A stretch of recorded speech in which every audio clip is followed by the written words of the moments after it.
Où sont les femmes, Jean-Michel? Elles sont partout. Elles sont partout. On entend cette chanson-là parce que là, c'est vrai, on est au Francophonie. Absolument. On est dans le paradis de la chanson. Oui. Et on entend Où sont les femmes, et ça, tu connais bien.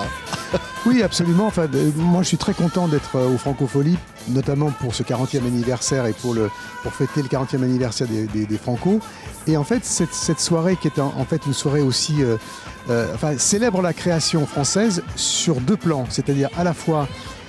bien entendu la chanson française, et on va en parler, mais aussi la musique électronique qui, comme on en a souvent parlé ensemble, la musique électronique est née en France. Donc en fait, de rendre hommage à l'électro, au Francophonie, c'est logique. Ouais. Parce que la musique électronique, on l'oublie trop souvent, est née en France, en Europe continentale, en Allemagne et en France, mais n'a rien à voir historiquement avec le jazz, le rock ou le blues. Donc en fait, tout ça, ça a un sens. Et en fait, comme moi, je suis finalement, dans mon chemin, ce sont deux secteurs qui font partie de ma vie. J'étais très heureux quand Gérard Paul, le cofondateur des Franco, m'a demandé de venir clôturer ce festival. Ouais, ben là on entendait Là où sont les femmes, et ça évidemment t'as à voir là-dedans, hein, parce que là, bien sûr, faut quand même le dire, la chanson tu connais. Hein. Voilà, j'ai écrit beaucoup de chansons pour Françoise Hardy, pour Patrick Juvet, pour mon complice et ami Christophe, bien entendu. Dont Où sont les femmes. Dont Où sont les femmes, Faut pas rêver, Les Bleus au cœur, Paris by Night, en ce qui concerne Patrick Juvet, et puis évidemment pour Christophe, Les Paradis perdus, Le dernier des Bevilacqua, Signorita, La Dolce Vita, l'hymne des Francopholies. Ah oui. La Dolce Vita. Tiens, on va l'entendre, tiens, allez, on va mettre un peu du Christophe, c'est tellement Voilà. génial, La Dolce Vita. Et puis, puisque au fil, cette soirée est placée sous le signe évidemment de la chanson française, j'ai eu l'idée de contacter d'ailleurs depuis un moment Zao de Sagazan qui joue juste avant moi sur le même plateau, de pouvoir qu'elle vienne me rejoindre pour une version électro des Mots Bleus. Et donc je suis très très heureux parce que cette artiste à la fois disruptive et incontournable aujourd'hui donne une autre dimension à cette chanson qui au départ était écrite que j'avais écrit pour Christophe, et Zao l'incarne et lui donne une autre dimension forcément. Et qu'une fille comme elle aussi chante ça avec ce côté un peu Barbara 2.0 qu'elle met dedans, moi me touche énormément. Ouais, tiens, on écoute quelques instants les Mots Bleus là, ici, dans ce décor incroyable. Voilà, exactement, où tout est bleu aujourd'hui. Pas seulement les mots. Je lui dirai les mots bleus, les mots qu'on dit avec les yeux. Quel souvenir que Christophe, quand même. Absolument, et en même temps, ça je me sera souviens d'un justement... Olympia avec Dominique Webb, il y avait des choses Absolument, bien sûr, un magicien, des choses folles. Absolument, j'avais après les deux albums que j'ai fait pour lui, j'avais eu l'idée de mettre en scène justement un spectacle tout à fait étonnant. À l'époque, il n'y avait pas du tout dans la variété française, on va dire, et je dis ça avec d'une manière noble, de mise en scène sur le plan, et j'avais vraiment conçu tout ce concert un peu à la manière d'un film de Fellini, ou de manière assez surréaliste, avec justement une chanson que j'avais écrite aussi pour Christophe qui s'appelait Emporte-moi, où il y avait donc ce piano volant. J'ai toujours été très passionné par la magie, à telle enseigne que j'ai même fait un fils qui est devenu magicien, et David Jarre, et en même temps, donc il y avait vraiment tout un univers particulier qui était en fait l'univers que je sentais en gestation chez Christophe et qu'il a su si bien développer ensuite. Il m'a écrit, il m'a dit un jour, peu de temps avant qu'il ne parte, finalement tu m'auras écrit ma biographie fantasmée, que j'ai trouvé incroyable. Un très beau compliment. Ouais. Tiens, on regarde des images du concert ici au Francophonie de La Rochelle. Jean-Michel Jarre, tout naturellement, un 14 juillet, évidemment. Regardez.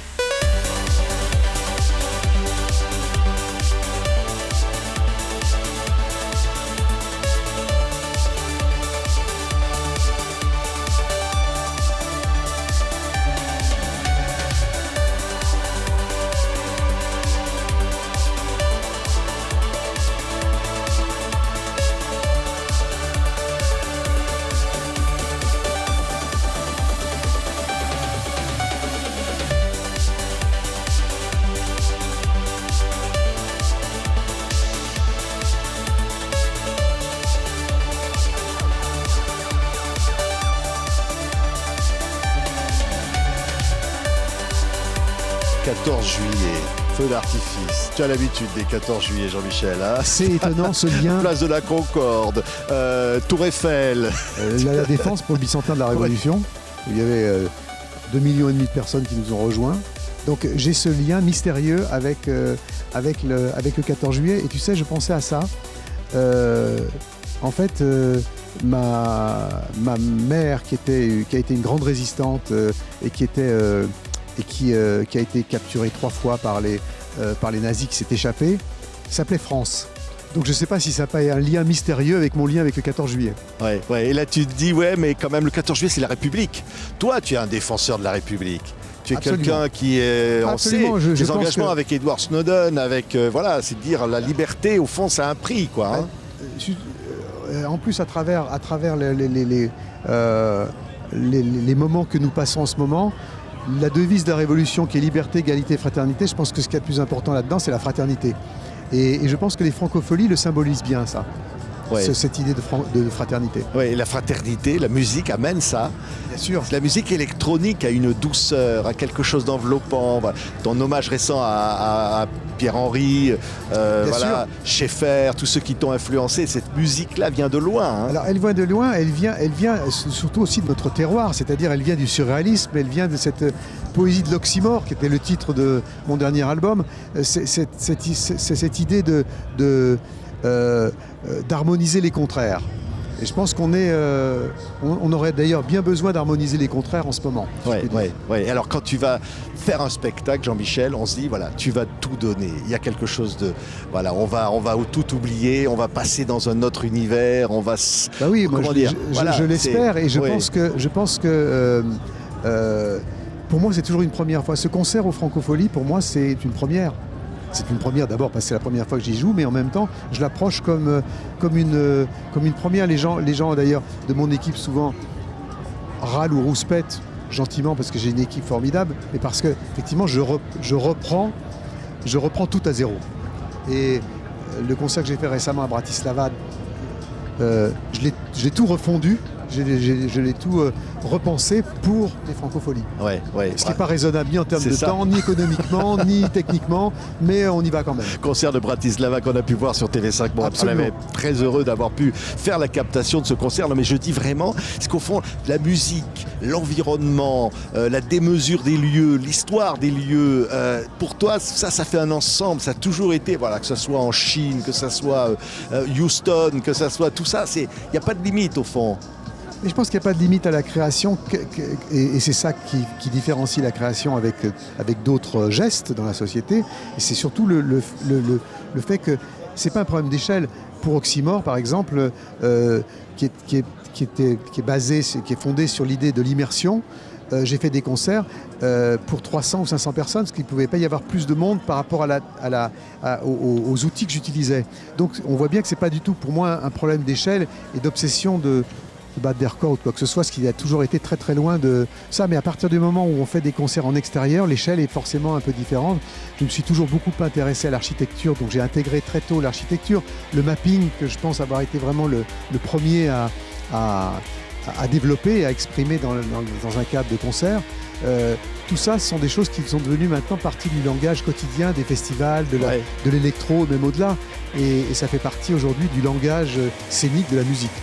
L'image, Sébastien Salgado, les photos, les mots, la poésie, tout ça, finalement, il y a un art. C'est toute une seule chose au fond. On se dit, voilà, oui, y a tu pas sais, de... tu sais, moi je pense que pour moi, la musique que je fais, c'est un petit peu la bande son du film ou de l'histoire que les gens, que l'audience, en écoutant la musique, peuvent se créer, peuvent se faire, peuvent imaginer. Merci Jean-Michel. Merci à toi. Ici, La Rochelle, et là le public, ils sont là, des milliers, comme ça à vivre. Ce 14 juillet, feu d'artifice, voilà. C'est Jean-Michel Jarre. Voilà, de Richelieu à l'intelligence artificielle. Voilà. On se quitte avec ces images incroyables. C'est la fête, c'est la République. Exactement. Voilà. Merci Jean-Michel. Merci à toi.